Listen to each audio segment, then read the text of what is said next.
The US NTSB chief has called out the Wall Street Journal as well as the Reuters articles claiming that Captain Sumit Sabharwal flipped the fuel cutoff switches as premature and speculative, and has also said that the NTSB fully supports the AAIB's public appeal. Now, this means that the NTSB has said that it is too early to conclude and that speculative reports should not be made. Well, I have my colleague Vishnu Shom as well as Tanishka joining us on the broadcast.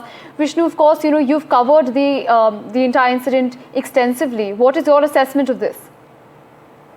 Good morning, Reed. Well, I think it's an important statement which comes from the NTSB chairperson at a time when there's been intense reporting around the world, particularly in the West, on the last moments of AI 171.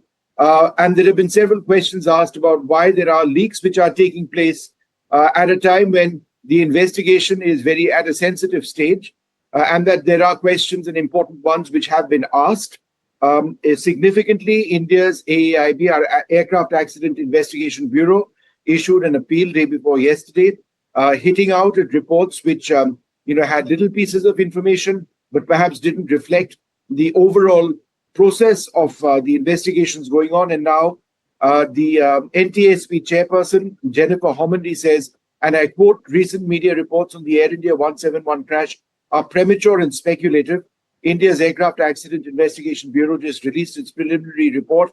Investigations of this magnitude take time. We fully support the AAIB's public appeal and will continue to support its ongoing investigation. All investigative questions should be addressed to the AAIB." So essentially, they don't want to take questions from the AAIB about the crash. They say they're directed to the AIB. In fact, when we've gone to them, they've said the same to us.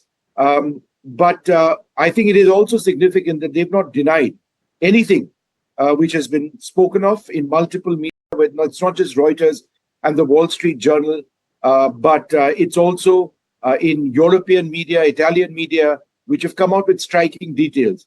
The NTSB statement doesn't say that that is wrong, right? Those facts which have been brought out, but they do say it's premature and speculative. And I would ask, where are these leaks emerging from? Because some of them say that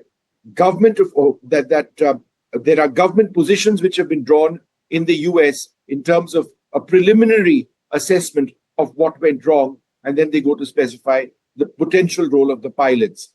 The NTSB seems to be saying that, look, we're not involved over here, and we back this process.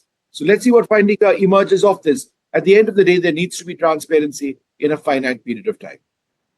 Absolutely, Vishnu. You've mentioned that, of course, these are all speculations based on the preliminary report. From your understanding, what are some of the gaps, that the report has when it comes to, understanding what went down? I'm not sure at this juncture the report, the data has lapsed or anything of that sort, but the preliminary report, had they released 10 seconds of conversation in a critical phase of the flight, the cockpit voice recorder transcripts of the conversations between the pilots, then perhaps there could have been an end to the speculation on the role of the pilots. They've not done that. They have confirmed that it was one of the pilots who transitioned, one of the pilots who asked the other pilot whether he had transitioned that fuel switch from the on to the cutoff position. So that obviously raised a whole lot of questions on the role of the pilots. And Western media have then gone beyond that. They've quoted sources, or they've attributed information to sources who they say have actually seen the cockpit voice recorder recordings or flight data recordings, on the basis of which they've spelled out in in fair detail, the potential or the alleged role of the pilot in command, who was on the left-hand side. It was the pilot flying was actually the co-pilot who's sitting on the right-hand side in this particular occasion. Right. Thank you so much, Vishnu. Tanishka, Vishnu's also talked about, how, of course, a lot of blame is being pinned on the pilots. Of course, the Western media talking about how, what went down. Of course, they have their own theories with respect to that. I want to understand from you, how are pilot bodies reacting to this? We do know already that the Airline Pilot Association of India has very strongly come out in terms of this and have made several appeals to the media as well, especially international media, to not get into or to not peddle speculative reports on the basis of this AIB report in the first place.